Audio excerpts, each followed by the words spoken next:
1 minute. 60 seconds until we go live.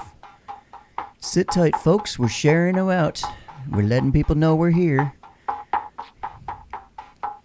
Starting live at 7 p.m. Central. Sharp. Standard.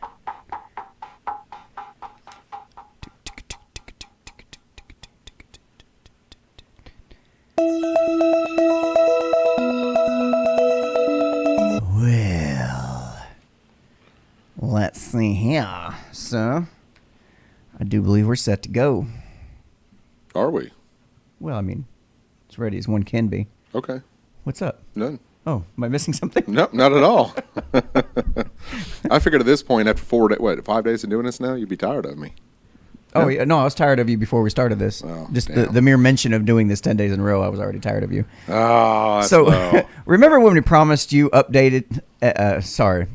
Let me get this out. Okay, remember when we promised to keep you updated with examples of government overreach during the COVID-19 crisis? Well, we're back at it again for round 3 of government overreach during the COVID-19 crisis. All that and more tonight on the Unframe of Mind Show. That's the wrong button. You're listening to the Unframe of Mind Show, the place to have the most mind-stretching, unprotected, intellectual intercourse of your life. Your hosts battle the forces of evil by lobbing variables of truth, reason, and evidence over safe room walls. Boop, boop, boop, boop, boop. All right, and here we go. We're ready to rock and roll, I believe. Happy Easter, dude. Yeah, I completely forgot that it was Easter. It's been insane. How did you forget? Well, I actually did too, because originally we had Jen Lowe coming on the show tonight, not realizing when we did the schedule for guests this week that it was Easter. So just a quick update on the guest list that we got coming up this week. We got Live with Myra coming up tomorrow, 7 p.m. Jen Lowe was rescheduled to April 14th at 7 p.m., and David Macy will be joining us from Vegas on April 15th. So just put those in your calendar, and the next 3 guests are going to be definitely shows you want to hear. Also, too, we've also added Rita to the lineup as well for April 17th. I don't have that in my calendar. She was actually one of the guests that chimed in on the Hagatha interview during the chats, and wanted to share her story of being sober for 21 months. And so she got in touch with us, and we have now got her scheduled to come on April 17th to talk about her journey with sobriety and kind of her addiction and everything that kind of falls with that. So I would definitely encourage everybody to kind of tune in for that one as well. Oh yeah, it's gonna be a good one. I talked to her on the phone earlier today, and she seemed like she was rather excited to tell the story, and I can't wait to get that party started. Don't you just love those kind of interviews that really kind of help people out that are struggling with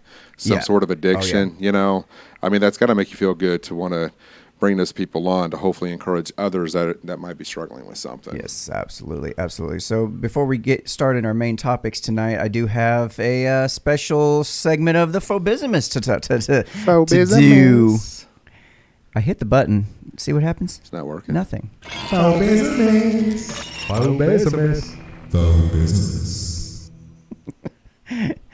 And today on the Phobismist, we have a special treat for you. We're going to tell you why you should be offended by sawhorses.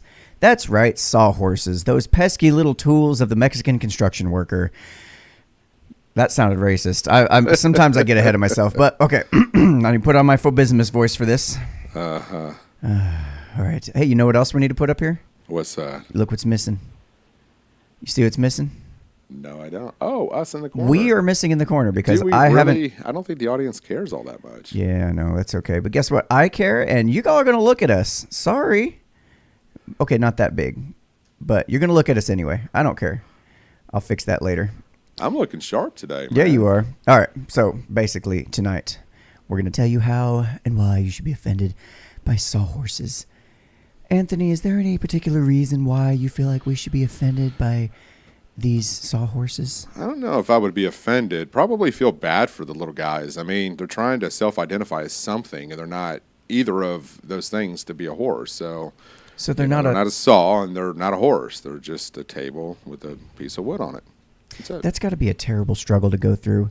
And they're not even a real table. They're like a table that was really skinny on the top. Have you ever seen that before? Like a chick that's like really big, thick legs, but Damn. has a really, really skinny top, and she just never quite looks right. It's always frustrating for her and everyone else involved. You ain't never seen that? I mean, if I did, I wouldn't have said that. I'd like to keep our viewers. Oh, come on, man. It's all Some right. of them. Don't worry about them. They'll be fine. They're Yeah. big boys and girls. They can handle themselves. So guess what? There's also another problem with sawhorses. Typically, we've got this situation on the construction site where who's most likely to use sawhorses? As I alluded to in the intro there, Mexicans are most likely to use sawhorses. So that's, I mean, I think it's clearly racist against Mexicans to even suggest that sawhorses are a thing. That's one way to look at it. Right. So, okay. Ooh, I got it fixed. I'm over here trying to talk and fix at the same time. This is what happens when you try to be your own producer while you do a show. Okay. So, actually, I did have a really good one that I thought of right, like just under the line. So, sawhorses, they have a very aggressive man-spreading stance. Do you agree with that? They come off as really aggressive, like they're standing there like some. But why does it have to be a man? It could be a woman. I mean, but it's okay for women to stand with their legs spread. But I feel very microaggressed against by seeing these sawhorses. Every time I see a set of sawhorses with their legs spread apart, I'm like, "Whoa, dude! I don't want no trouble." You know? Got to blow that rape whistle. I know. I need to get a rape whistle. Hagatha inspires me. She inspires everybody. All right, let's get on back to our normal line of business for the night. Let's see what we got here. I do see a few people hopping in the comments section. Thanks for welcome, joining us tonight. guys. Happy Easter to you guys Happy too. Easter to everyone. Putin suggests maybe they identify as a horse. That's what I'm trying to figure out. Does a sawhorse identify as a horse or a saw, or is it like a mixed child It's confused. that's the love child of a saw and a horse? Binary? I don't know. Yeah, I don't know. It's a whole mess. It's a whole mess. Anyway, so there was a few things I want to talk about where you have major examples of government overreach. This is kind of a running theme, and I've been kind of keeping an eye on what the government and politicians and the media and what they do during these times of crisis. And it's just like when you think that they've topped themselves, there's always that one more thing they do. And I've got enough of a list here. I could probably do a number 4. And by the time we get to it, I don't know, there will probably be more, at least one or two. By the time you get to the end of it, or what you want to talk about, this whole thing's going to be over with anyways. Yeah, we'll be. Yeah, exactly. So Jesus. Before I get into that, though, I do want to discuss an article that I heard about from my neighbor that did not make mainstream news coverage, and you hadn't even heard about it till I mentioned it. And you don't even know the details of it either at the particular moment, but you will. So here's the issue. I've got a story, and before this is kind of how I generally start doing research into a story. I get a tip about it. I hear about it from somebody, right? Mm-hmm. Hey, did you hear about, in this case, that stabbing that happened up at Knoxville by a Muslim? I'm like, wait, what? Really? No, I hadn't heard that. And he says, yeah, guy ended up stabbing 4 women, and 3 of them died. Like, no, I sure had not. That seems like some, especially since it just happened basically down the road from us in Knoxville, Tennessee, at a truck stop. You would think we'd have heard about it. So what I did is, the first thing I did is here, watch me here. Watch me. Work, baby, work. Come on. Yeah, watch me work. Okay, so I went to Google. Okay, and I typed in something to the effect of Knoxville. If I could spell Knoxville, that'd be great. Truck stop stabbing.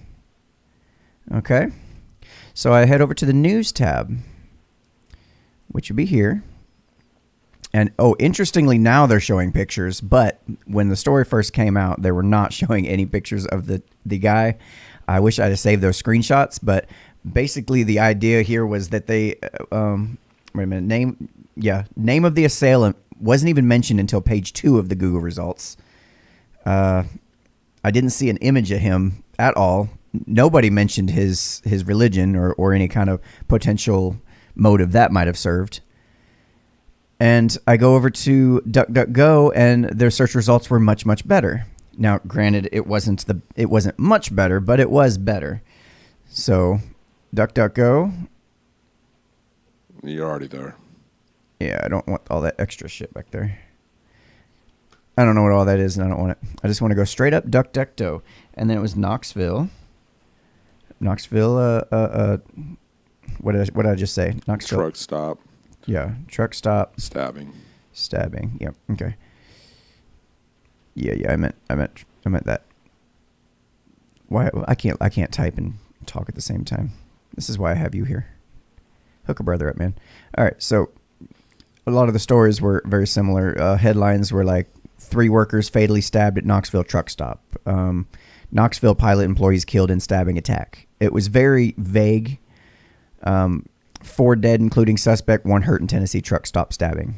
Like nothing mentions anything about, usually if it's some white guy. Nothing about race, right? Religious background. Yeah. Okay. Yeah. I see what you're going with. You bet your ass if this was a white guy that stabbed 4 black people, every single headline, first few words would be white guy stabs 4 black guys or something to that effect. Yeah, it's something we have seen, throughout our media. Right. Yeah. And this is not, again, the fact that you're so desensitized to it tells me everything I need to know, that this is so common, so expected, so normal. Right.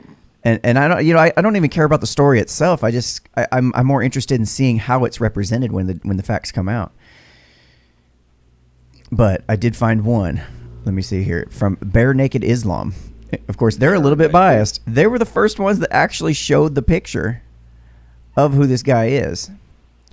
And they titled it, and you'll see how they titled it. Of course, they're biased to the other way, too. So, Knife Jihad in Tennessee.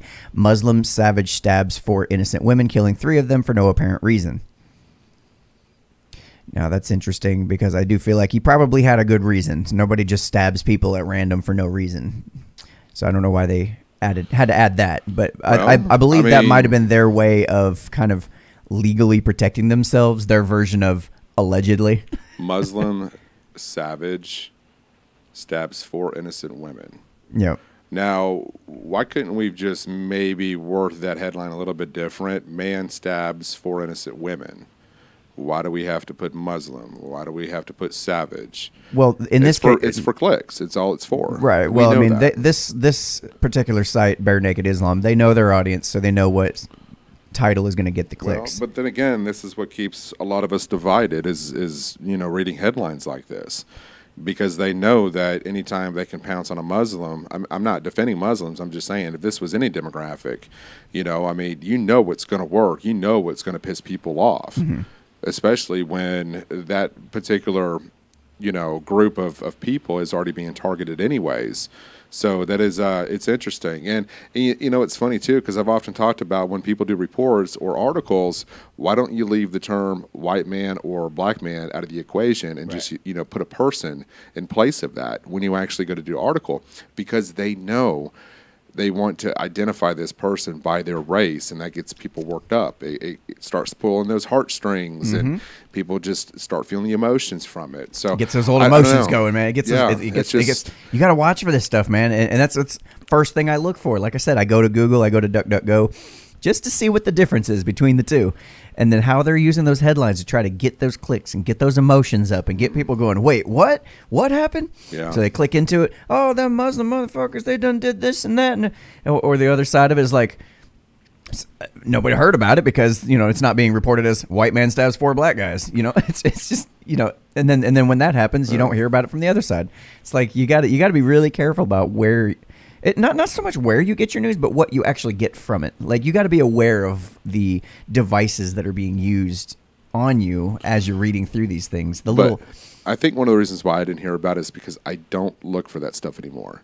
Mm-hmm. Because the news and news sources are so inundated with people wanting to use race as their what's the word I'm looking for? They're wanting to use race as their device to be able to entice people to read that. It turns into nothing but clickbait. Yeah. If they see something about a white person, that's clickbait. Black person, clickbait. Muslims, clickbait. That's all it's for. You put a person in that headline, people are more likely not going to click on it. So it really kind of shows you how the media wants to put their fingers on this and kind of really piss people off. You oh know? yeah, because their customers love it, and that's the only way they get paid nowadays. And I don't think this kind of falls in the same parameters as fake news. But No. if people want to understand where the world is so divided, it's not your president, it's not your political figures, it's your media. It's what you're seeing in these articles. It's what you're reading. I mean, if you go back and you read an article that has something to do with a black man, go back and read that article and take black out of the equation and just put person. You will start to read that article so differently. You will start to understand what they're doing, you know. And I'm sure a lot of people are aware of this, and it's one of the reasons why they don't read a lot of the media outlets anymore. Oh hell, Putin from Facebook, he makes a good point. He says, "Oh, and they know that too, that most people only read the headline." Yeah, they get that emotional reaction is what they're looking for. Yeah. And I see it all the time on Facebook and any social media. It's like they read the headline, they go into the comment section because they're so angry, they start pounding away at the keyboard. And I'm looking at the comment like, did you even read the article? Yeah. If you've gotten to that point, it's already too late for you. Whatever they were doing to you has already worked. You look like a fucking schmug, man. I mean, come on, don't do that. Read the article. So it's. That's why you notice, if you notice, whenever I post about articles, I usually include with it a quote from the article. Yeah. That kind of is a proof that I did actually read the article. I pulled something out of the article that I thought was interesting, and as any reason why people should read the article too. And I comment usually based on what that particular quote I pulled from it was. Yeah. But it does make a big difference if you actually read the article. Okay, so Putin is actually a woman. Oh, I didn't. I apologize. I've been calling. You assume gender. I did. You've got to stop doing that, dude. I do. I know. I read it. I just guess. I don't know. I got a 50-50 shot, Well, this one didn't work out under my ideology. No, I've got a friend that I work with named Put. He's an Asian guy. He calls himself Put. P-U-T. P-U-T. Put. Yeah. I don't know what his full name is, but he calls himself Put. Hey, what's up, Put? Puddin. I'd have fun with kind of that. seemed like, but then we'll figure it out. My apologies, but have you not realized? I will likely make the mistake again. Just forewarning you. I will tell you this: have you not realized the demographic of our audience is mainly women? Believe it or not. Yeah, I'm not sure what's up with that. I've noticed that here. That's recently, unacceptable. So. That's unacceptable. Like when I set out to do this show, I was like, dude, I just want a bunch of dudes watching. Like I don't want to influence It's gonna make this a sausage fest. I know, just a straight up sausage fest, man. Oh dear God. She said, think pudding without the G. Oh yeah, duh, duh. Hey, it could be a name. I don't know. Hey, look who's it's. People got some weird names. Pretty Diamond. Yeah, Pretty Diamond. How are you feeling tonight, Anthony? Because last night you were so blunt. I'm usually blunt throughout all shows we do. I mean, that's kind of the idea and the premise behind this show. Pretty much. We're pretty much unfiltered. The thing about the Hogatha thing is we're also kind of playing a more exaggerated version of ourselves. Yeah. Just like our friend Hogatha is doing. So but I've always been been that way. You've been that way. Yeah. It's one of the reasons why this show for us works so well is that we just cut out the middleman and we just go straight to the point and we don't care whose feelings we hurt. Ain't nobody got time for that. No, we don't. All right. I'm going to go ahead and hop into the main subjects of tonight as far as just more examples. It blows my mind the amount of examples I keep finding. But first one on the list, if I can get this working. Okay. I've got issues with my keyboard here because I'm not used to I don't think that signal's reaching quite like it should. Maybe your pecker's in the way. It's possible. Maybe I just I should quit draping it over the keyboard and that wouldn't be a problem. Throw it over your shoulder. The keyboard or my... Hell, both. Yes. Keyboard over one shoulder, pecker over the other. So there you go. All right. Now, come on. Here, let's see if it's this case. Yep, that's the case. We're just too far away from the sensor. Too far away. I need to get something... That sounds like a song. I need to get something stronger. No, I don't want to do a donation. All right, this is from the Free Thought Project. It says a presumed COVID-19 patient held down against his will by police and given a forced procedure. I need to... Okay, what site did you pull this from? freethoughtproject.com. Huh. This was from April 8th, 4 days ago. One of the freedoms patients in America currently have is in jeopardy in the wake of the COVID-19 outbreak.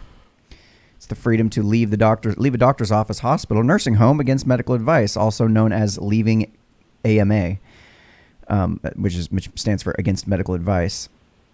Some patients, for example, have already lost the right. They are the mentally ill. They're not allowed to leave. So, but what happens with someone who's not mentally ill, who presumably, am I adding extra syllables to words now?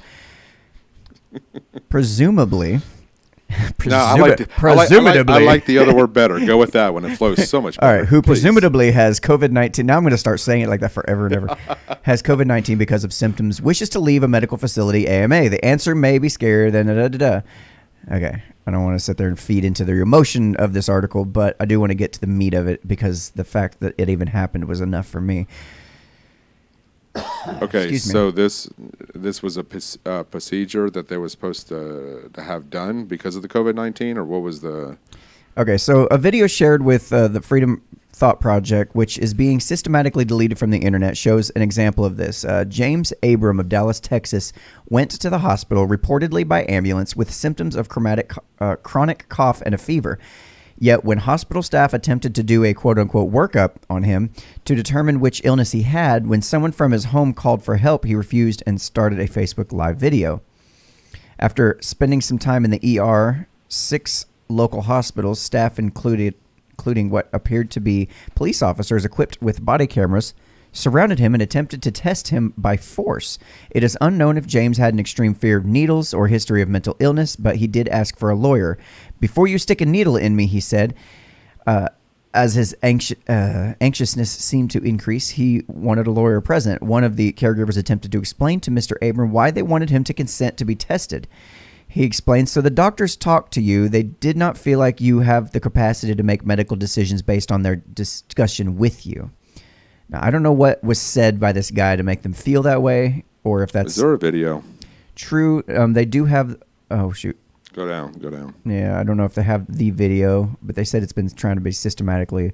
Try to go down, see if it's... removed. I'm not going to read the whole article. Oh, there we go. There's a video. I want to see this. I just want to... Yeah, okay, that's good. This must be from the live video here. Quarantine me or whatever, you can't force me to put anything in my arm. You cannot do that. It doesn't work like that. Gotta do a workup on you, dude. It doesn't work like that. Okay, so this is about 22 minutes long. Obviously, we're not going to play the entire thing, but what we have is a guy here. How you know I'm sick? You haven't even done a test on me. They tried to do a test on you. Covered in tattoos. Hospital staff is standing around him looking rather confrontational. Work like that. He's got a mask on himself. You can't force me to do anything, bro. But you sick, man. I'm a man. We understand you're a man. I'm a man. You can't force me to do anything, bro. But you gotta do a workup. All right, so let's go farther and see what we have here. I did not see this before. I didn't make it that far. Am I under arrest? No, not on the wrist. Well, how can you force me to do something? Would you let Us the doctors- niggas gonna fight back. Would you let the doctors? Would you let It the is not. doctors? It is not like that no more, bro. Would you let the doctors? Revolution will be televised. Fuck that. Things need to change in healthcare. He said revolution will be televised. Treat us in prison. Yeah. Are you gonna let us help you or I'm not? talking first. Let me talk, bro. 'Cause I have something to say, bro. We know that, Let man. me But talk, at the bro. same time, we're here trying to help you. My dad is in prison right now because y'all did not give him the right help he needed, bro. Okay. Police officers, hospital staff. Criminal justice reform, all that need to change. I'm very. Y'all gotta bring guns, all that shit, bro. Nah, I'm for real, bro. I would have liked to have seen what happened before all this started to make him put up his live video, but it is kind of interesting though that for 20 minutes this guy's standing around and these people are like kind of standing there, not letting him leave, not letting him do what he, you know. Bro, please leave me alone. See you on the bed, Dad. Please leave me alone. They can give you the shot right here on the Please chair. leave me alone. They can give you the shot right here on the chair. Please leave me alone. Please leave me alone, bro. Not until you get on the bed. Oh wow, Help us, man. they are trying to force him, aren't It they? doesn't work like that, bro. Okay, so Anybody know a lawyer, bro? Somebody send me a lawyer? Bro. Oh, there they go. No. Come on, James. It don't work like that, man. This shit ain't right, man. Don't put the phone down now, motherfucker. Nah, bro. Oh yeah, first thing the cop did was reach for the phone and put it down. It don't work like that. No, it does not work like that, bro. No, no. Y'all need to change mental health awareness, mental health help, all that, man. Man, no, no, man. Come on, man. Help me Man, out, bro. no. Man, we're The trying to help you. the time is We're trying to now. protect you, man. The time you did. I think you're maybe afraid. I understand. I'm not scared of nothing, bro. I'm not scared of doubt, bro. Come on, man. Please leave me the fuck alone, bro. It don't work like that, bro. Now they're forcing. Oh yeah. Y'all weak in the bitch. Right here. James, come on. Y'all weaker bitch.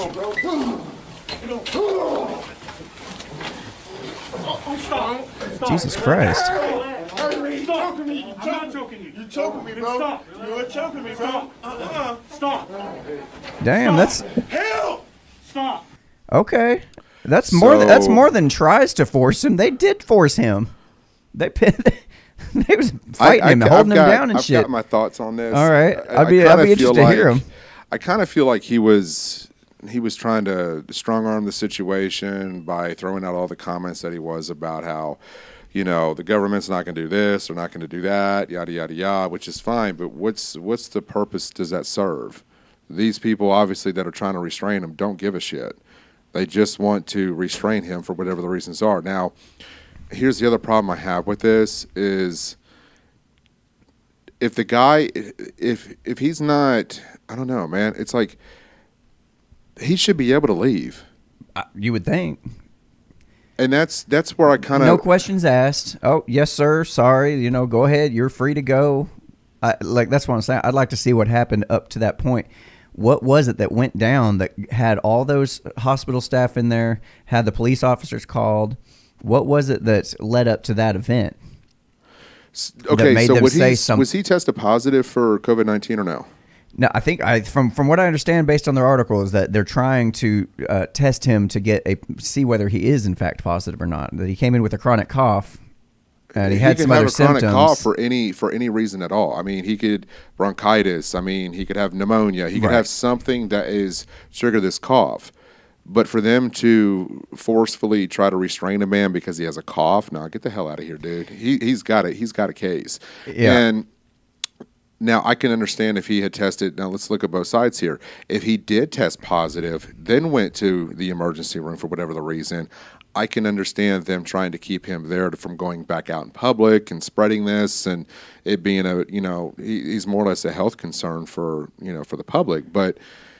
That don't give you the right. No, that don't give you the it doesn't. right. So, and this is just like I said, another example of people taking advantage of the situation. You know, they don't know how to handle it either, I'm sure, and they feel like maybe he does have it. He's got all the symptoms. We just need to test it to get a positive on it. I just don't think And either side really know how to deal with this COVID-19 shit. Yeah. I don't think people who come in that are sick, I don't think they really know when they should or shouldn't go to the doctor or to the ER. I don't think nurses and doctors really know where that threshold is for them to say, hey, we can't let you leave. And then they kind of force themselves to do testing. Yeah. It's just a gray area, dude. But the thing that I want to see, though, is I want to see the body cams of the cops, because I think that's going to tell more of the story. I don't know if it's out yet, but I think that will tell more of the story of what happened leading up to this whole situation.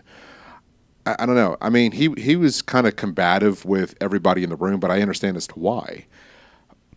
At the point the video started, that's the big thing. That's the big problem with all of these situations. Is by the time the video has started, there's already so much that's gone down that we don't know, that we're just trying to guess at. Yeah. So obviously, take what we're saying as a grain of salt. Do your own research on it as normal. But I can't see any other way that this is not an obvious overstep of government reach. Just based on the fact that the guy's asking to leave. He does not want to be there. He wants to leave. He seems to be perfectly able to speak for himself. But is this government or is this medical? Well, you had the police in there too. Well, and that's medical what I'm saying. is mostly. There could have been, the guy already had his shirt off. Right. So that's what I'm already thinking. Well, he might have been in there else. for some. I don't know. Well, that's what I'm No saying. idea. Something else was either going on, or things like this just don't escalate out of thin air. Oh, He's absolutely. not standing there just for a reason, being combative towards the officers and the nurses and doctors. there's more to this video, and that's one of the reasons why I can't really give an opinion. I can only speculate based off of what we've seen. You know what's interesting though is the things he was talking about and the things that he was saying. I recognize some of that language from certain Facebook groups and stuff, and certain types of ideologies. And it's like I know where he's coming from, and I know what he's talking about. But like QAnon and things like that, or no, not even that. He's coming more from the leftist side. I can tell there's a lot of language in there that was coming from a guy that watches all those police violence videos, and he's probably a Bernie supporter. That kind of. You're assuming, dude. I am assuming. I'm noticing phrasing. There's phrasing in there. It's an educated guess. It's not just out of thin air guess. But I'm not going to go that route. Well, when he's talking about the revolution will be televised, that phrase. Yeah, I've heard that before as well. It indicates a certain type of viewpoint, just the way it's phrased, and I've seen it quite frequently. The reason I'm saying that is the things he's saying seem reasonable to you and I. We kind of understand where he's coming from. We know what he's talking about. But to the normal people, normal folks, just the stuff we even talk about on the show sometimes could sound so far outside the Overton window that we sound kind of crazy too. If we were in a combative situation, spouting off some of the shit we spout off or talk about on the show, for the normal folks that don't really pay attention to this stuff, they're like, this guy's crazy. Something's wrong with him. Like he's saying some weird shit about the government's trying to take over and police are trying to kill everyone. And it's funny because we actually had there's an episode we did about COVID-19 before this hit mainstream media. And if you guys go back and watch that episode, Daniel talks about stocking up supplies in case this whole situation kind of gets out of hand. And then it was not even a month and a half later, shit hits the fan. It's like we almost, we don't go too far out the realm of thinking that things are just kind of along the lines of tinfoil thought process, but we do have enough sense to know that when things like the coronavirus, started to make headway in different videos and social media, we kind of have to look at the situation like, okay, what's the worst case scenario for us? Mm-hmm. We started talking about it. Mainstream media did not cover it. We were one of the channels that actually, and I'm sure there was other podcasts, but outside of us, nobody was discussing it. And it would have sounded crazy. Absolutely. And we looked crazy to everybody else, but then all of a sudden, I'm sitting back, I'm like, motherfuckers, now what? So, it's just one of those situations where we do our homework, we do our extensive homework on things, and, as far as the situation with this guy, I want to see the body cams. There's got to be more to this story that we're just not seeing. Because what we've learned through Nick Sandman was this very reason. And, we don't want to get ahead of ourselves, because Absolutely. if we do that, then we look like idiots, So we just have to we just kind of have to do our due diligence and make sure we're getting things right as much as possible. So from the comments here, we got Erica Lynn from Facebook says, it's very odd to me that he was being tested because in my area, they won't test anyone unless they are in healthcare. Yeah, there's no telling. I think that was out of Texas. I'm not sure what the exact protocols they're choosing to follow in that area are, but it does seem to be different in different areas, and they're being it's just different. So there's no telling. It's possible, I guess. I think this dude was out of it from a high fever, and he was a danger to himself and others. That's a possibility. Again, that's where we really, really need the beginning of the story. But I like what Erica said. If you scroll on down a little bit, she said that there is, where is it? Something had to have happened. Well, blood isn't going to show COVID. That's a nasal swab. That's right. And they're wanting to put needles into his arm. So something else was going on. Yeah. This may not even been COVID-19 situation. Was that even mentioned in the video from the few minutes that we've seen of it? Again, a 22-minute video. We didn't watch the whole thing. Right. I do want to be really careful to, put in our caveats about what. Yeah, I know. So that's exactly. And these are great points. These are things that we kind of count on others around us to think of what are the other possibilities. What are your experiences in life that contribute to maybe being able to see a different perspective that maybe we're not seeing, or some other possibility that we're unaware of, like the nasal swab thing. I would have never thought of that. I don't know. I don't pay attention to medical shit. That's one of my least favorite topics. I don't care about medical anything at all. All right. I believe this coronavirus was handmade. Okay. That's for another show, another topic. It's very possible. I've heard some pretty convincing stories going both ways, so I don't really know. Yeah. All right, so I feel like it's a bunch of BS. Trump knew about this crap a couple months back. Replying to Eric Lynn. Oh, sorry. God is the only one that can control this crap. Well, and going back to that, I think a lot of our, back when SARS, back when the H1N1 was going on, I think our government officials know. I think what they do is they monitor the situation until they start seeing it show up on our shores. Or they try to prevent. I mean, you can't.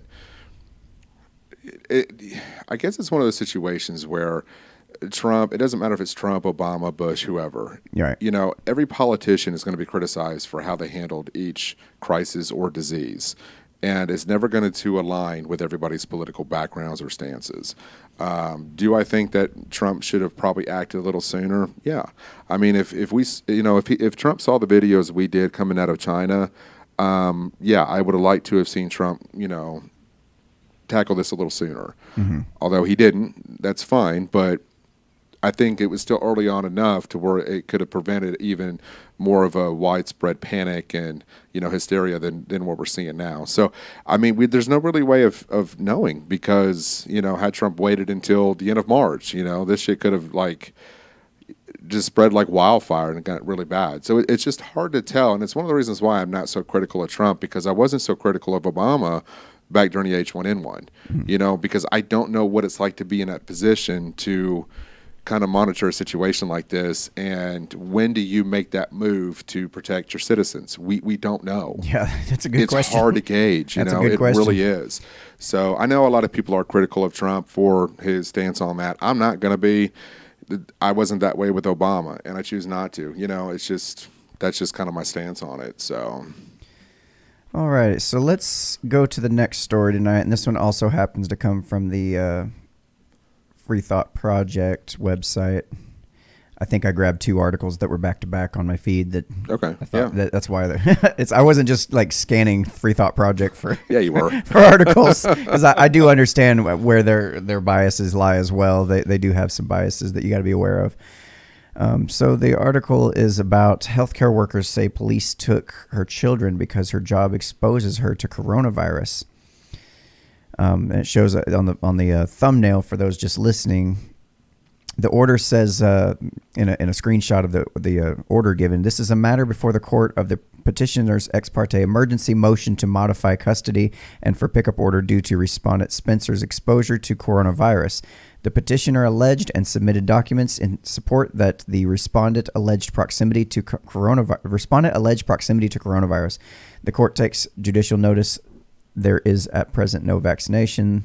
Though children are generally less susceptible to the virus's effects, it is highly contagious and lethal. Combined with the pre-existing health issues of one of the minor children and a preferred history of, and it goes on from there. That's I don't know, man. I almost kind of agree to this, and I say that because one of the children already had a pre-existing health condition. Right. That's where mine is at, is kind of falling in place with the children. You want to protect the children.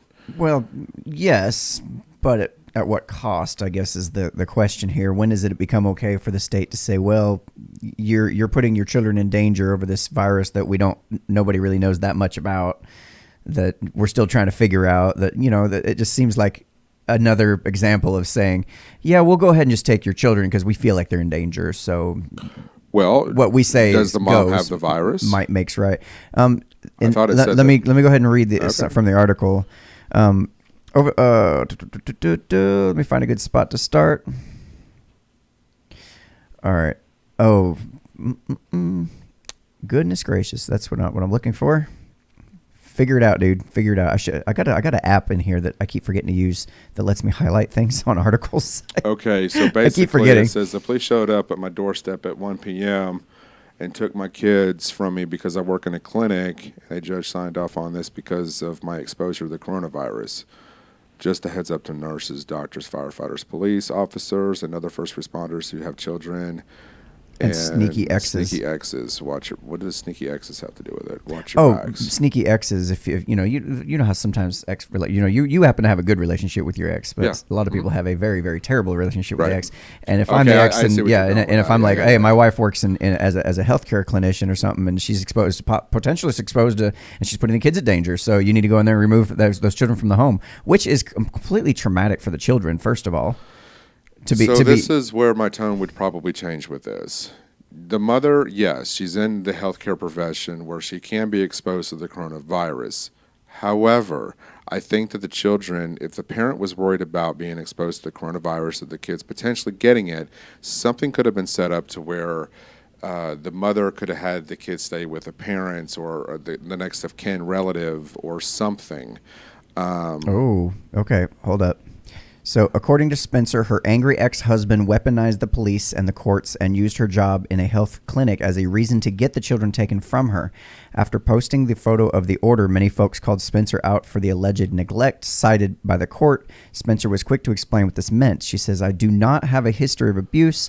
He does, though. His current girlfriend and I have both had VPOs for domestic abuse by strangulation against him, and she's had him arrested in Oklahoma County for it. I also have no history of neglecting my children.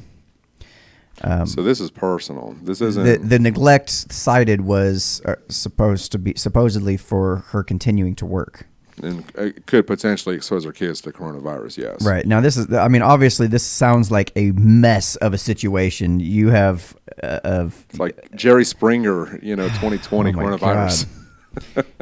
I mean, yeah, basically. That's what it sounds like to Turns me. out, coronavirus, you are the father. And it's that makes me sick. First of all, that if true, the father's sitting there using this as a way to weaponize the police. That's fucked up against the mother. In order to take the children. So, okay, again, let me explain. Traumatic for the children, shows a total disregard for the children, and the originally cited source for the reasoning behind it. Again, it's like this fake "I care about you" thing when really damn well they don't care. Okay. So you mentioned that me and my ex get along great, right? Which we do. So to kind of give you an idea or a different perspective of what happens when you and your ex actually get along.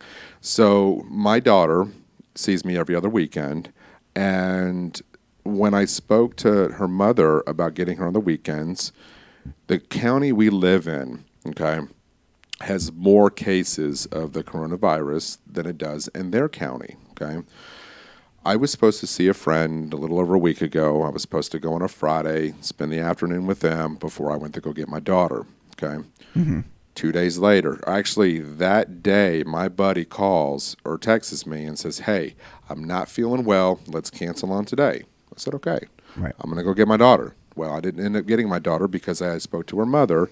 Her mother was concerned about her coming here to where I live and the potential of catching the coronavirus. I understand. I actually work with my ex. I am very, we do look for common ground on things. So what we agreed to was for me to come down there to see my daughter, spend a couple hours with her. She'd go home. Yep. That was it. Come to find out, a few days later, the friend of mine who I was supposed to go see and visit before I went to go get my daughter, was exposed to coronavirus, tested positive for it. Mm-hmm. Had I gone to my buddy's house, the potential and the situation for me to catch it was so great that then I could have left his house, gone and got my daughter, and then she would have been exposed to coronavirus. Yeah, very, very potentially, sure. Yeah, mm-hmm. that is kind of the realm in which the world we live in right now. Now, with this situation,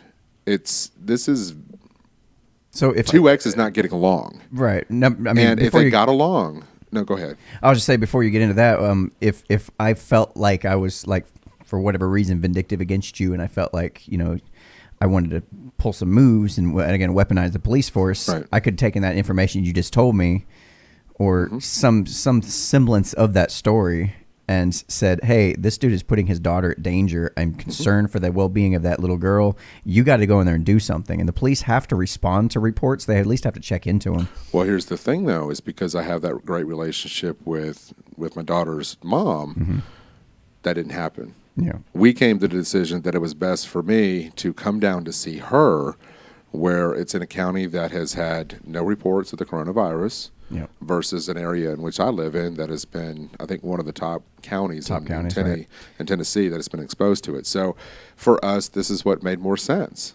And I look back at the situation, and I'm thinking, well, if I was a healthcare provider or somebody that worked in the healthcare industry, I would probably have called her and said, hey, you know what I do for work.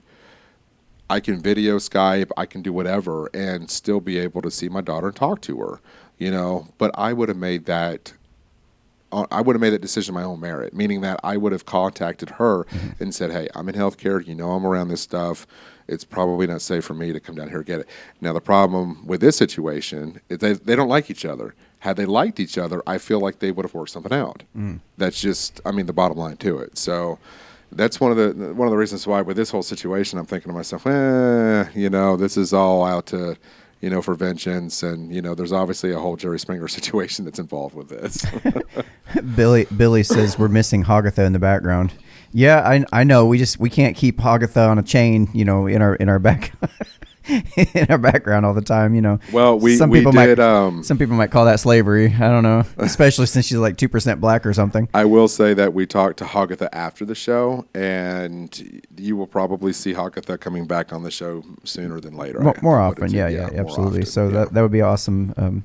Erica says police do not have to respond to civil matters. Here, where I am, they tell you to head over to their courthouse. Yeah, that's interesting. Is civil matters, or are we talking like, when it involves children? Because I think there's a difference. I think when it involves children, they have to respond. They're required to respond, or that's something I heard. I don't know. Right. I don't know illegal. There's so many freaking laws, man. So Linda said, hi. Hi, Linda. Good to have you joining us. What's up, Linda? Let's see. We miss a lot when we get into our conversations. Yeah, I apologize. We try to get to the comments whenever we can. We just want to make sure to get you guys the vital information as well. And a little commentary on top of that. Linda, go back to the chats. That's funny. What's that? She goes, I don't want to see her. I want to watch Anthony. Well, thank you. Oh, he's blushing. And I'm pretty dark, too, for a guy that blushes. Takes a lot to blush you, man. Takes a lot. All right, so we're going to go to our third story of the night. Might be our last one. And don't worry, I've got maybe 3 or 4 more after that. So we'll probably do a whole nother episode of this on another night when we don't have a guest. We've got like 6 shows left. We got to make sure we have plenty of content for this 10 live shows in 10 days journey we're on right now. So this is what, day 5 now? Yeah, we're doing great. Day 5, like 4, 5. I don't know. We've lost count. I don't freaking know. Would you stop? I don't want to see your stupid Pepsi commercial. Okay. All right. Chill out, Pepsi. All right. So Utah Governor Herbert orders travel declaration information beginning tomorrow. That was on April 9th. And this is from, I can't read that from here, sweetwaternow.com. If you want to check that out. So in Salt Lake City, by order of Utah Governor, you know what? I'm going to blow that up because my screen is too far away from me. And it gives everybody else a chance to read along as well. Yeah. So, by order of Utah Governor Gary Herbert, everyone entering the state by automobile or truck on a major roadway will be asked to complete a travel declaration from starting April 10th, according to Utah Department of Transportation Public Information. I just saw my dog hop up in the window. I was like, what the fuck is that? I don't know. That scared the shit out of me, dude. The order says that the entry points will be monitored around the state, including I-80, both west and east, I-5 in St. George, I-15 from Idaho, you get it, all the major ones. So, and the airports as well will be also asked to sign the declaration. He said at this time there's no enforcement with Herbert's order, but we quote, but we do expect people will follow and abide by the order due to the fact that it is in all our best interest to do what we can to stop the spread of the COVID-19 virus. Okay, I want to stop on that for just a second. It says here there's currently no enforcement with the order. What do you want, dog? Get away. Somebody let her out in the rain. Uh-huh. Yeah, she'll figure it out. She'll be wet. Anyway, I do want to stop on that, but it says there's currently no enforcement with the order, but we know if people aren't abiding by this, the only next step is to add enforcement to it eventually if they feel like it's not working. But they're giving the public the opportunity to abide by it. They're kind of putting their faith in people to say, hey, let's all cooperate here first. Yeah, Don't I push get us it. to a situation Yeah. where we actually have to enforce this. And that's still restricting people's free right to movement. You know, you should have the ability to freely travel from state to state. Right. But he's saying and it's not saying you can't travel. They're just saying now we have to take your information. Basically, I'd like to see what the actual order was. I missed the link if I did. He says, we do think that people will comply, but at this time, there isn't any enforcement that's associated with noncompliance. Yeah. Again, the state's only tool is to escalate until you either comply or die.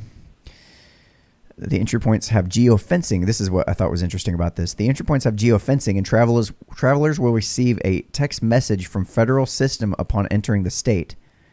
First of all, why does the federal government have all of our phone numbers so that when we travel through a state or a certain geolocation or some certain GPS location, we're being pinged with a text message? Like, you should be asking questions about that, first of all. Yes. When a vehicle comes to a stop, so they not only know you're traveling, but they know when you stop, too.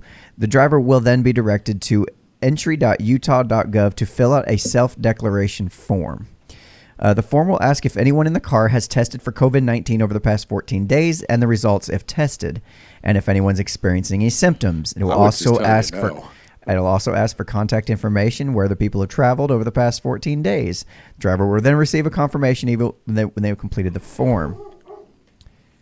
All right. So they say this is an effort to do what we can, and all of us coming to the state, visitors, residents, and people who are working here try to stop the spread.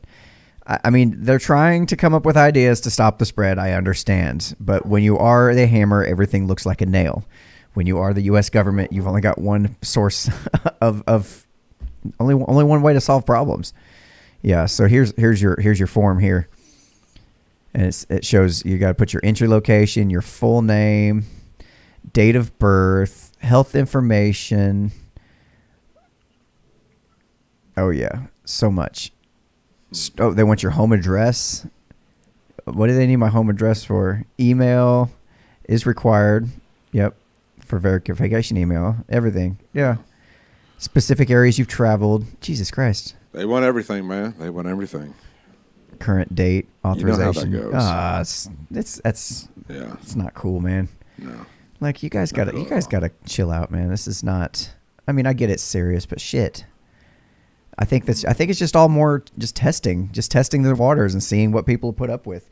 Hey, how many people will put up with, filling out this little form here before we have to make it against their will? Anthony, my big teddy bear. Linda really likes you, Anthony. I think she does. Okay, so Erica did specify children are under civil matters. All right. Yep, look. Okay, wait, why make an order that's not good to be enforced? That's the question right there. You need to ask. That's what you need to be asking. Why even put the order out there in the first place? Again, it's just kind of like that. I see. In this case, it's been coming up in a way where it's like, well, we got to do what we can to stop the spread of the virus. It's very dangerous. We got to do what we can. So we're just going to make suggestions. Yeah. Nice, gentle suggestions. And if you don't follow them, guess what? We're going to escalate. Yeah. You see this a lot in other scenarios where there's children are getting, in trouble or not in trouble, but children are involved. You see the pictures come out from, I think I've seen it like a father and his 2-year-old daughter laying on the banks of a river where they drowned, and that they used that photo to bring attention to Mexicans coming over across the border crossings and things like that. Oh, jeez. So that they use that to try to tug on the heartstrings and get people like to emotionally give in or emotionally accept these new measures or these new ideas, and then they kind of pounce on you after you've accepted it or haven't, and they have no choice but to escalate. That's another example, I think, of that very same pattern that you see all the time. Yeah. It's the elderly need help, or this and that. The poor, they need help. They need this. They need that. The children, you want to help the children, don't you? Of course, everybody wants to help the children. Yeah. Oh, we got the starving children over, in this neighborhood over here. We got to help them. We've got blacks dying en masse by police violence. You get them emotional heartstrings going, and then people are more willing to accept all this additional layers of bureaucracy and regulation, and it's like it's the same pattern over and over, and it's so sickening to see. But everybody's like, okay, I'll fill out your form, Utah. That's cool. No. I don't know why only Southerners are going to Utah, but that's just... Apparently we all are. I'm about ready for my favorite segment. All right. So, yeah, she said this is exactly why I beg for people to stop asking the damn government to enforce this stay-at-home shit. Yeah, absolutely. Yeah. I wrote a very strongly worded article on our Facebook page about when Governor Bill Lee decided to make this punishable by fine and jail time even. I think there was like up to 6 months in jail for violating the stay-at-home order. Oh, yeah. That's not cool with me at all. You can ask me if you want, but I'm sorry. You're not going to tell me that I am required to stay home or risk fine or jail time. All right. Do you want to cover one more? Or do you want to do our wish segment and wrap this bitch up? I think we should wrap this bitch up. Yeah, let's do our segment. We got one last segment for you guys that I think you're going to enjoy. Which I think most have never even heard before. You're going to love it, though, I promise. I hope so. You know what I did not do yet? I did not. No, I got it. I just didn't actually open it up. It's this one right here. I moved it where I needed it, but I forgot to open it up. Not a big deal. So we're going to go ahead and open with... There we go. Got it. All right. So we have a jingle, and we're still working on some kind of like a animation to go with it like we have for our For Business segment, but this is a new segment that we do every now and again just to wrap up the show and end it on a positive note and just have a good time. It's called What the Fuck? What the Fuck? What the Fuck? What the fuck is that on Wish? All right. And on Wish today, we have this item. I'm going to do my best to describe what this item is to the podcast listening audience. And it seems like it's some kind of, it looks to me like a ring that you put on your finger that has like a little flexible tubing on it and maybe a light at the end of it, I think. I'm assuming that's a light. That's a cock pump, dude. That's a cock ring pump or something. It has to be. I don't have any scale to go off of. I don't know. It's what it looks like to me, that it could be a little ring you put on, has a little LED light. That'd be kind of cool, though. But again, apparently I'm not good at cropping these pictures, because if you look off to the left, you see a guy that's strapped to a woman.